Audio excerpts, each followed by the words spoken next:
the The story of Colonel George. something or other. Well, anyway, yeah, Colonel George was the commander of our reserve unit. We flew C-119s, flying cargo and stuff like that. And also, part of our mission was to drop paratroopers.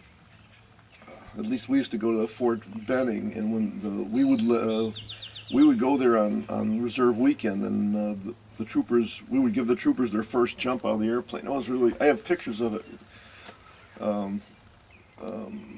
After they did the stuff where they do it on the ground, they have practice things where they learn parachuting, but they got their first jump out of our airplanes.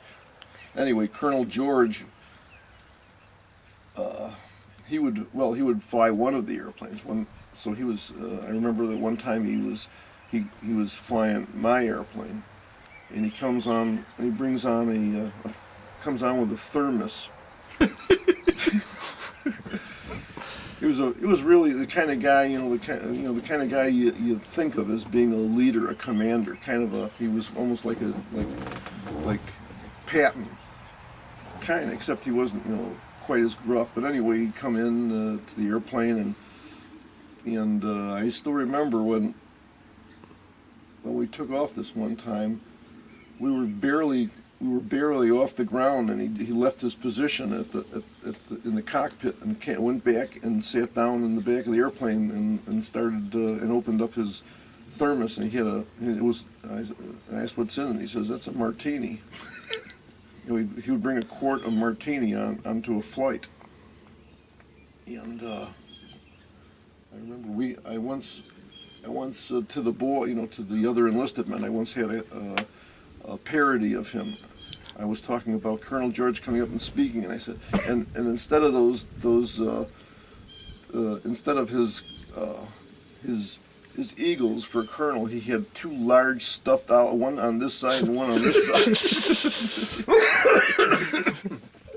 Stuffed olives. Stuffed olives, right.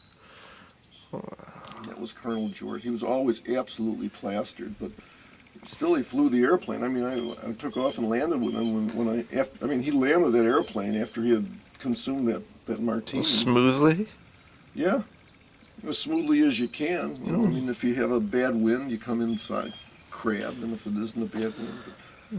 I mean, you'd never know he was impaired by the way he operated the aircraft. And that's a problem with pilots. They have a God complex.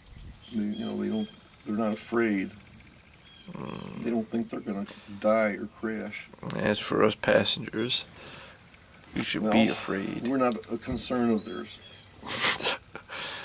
Yeah, I guess as long as they get their paycheck.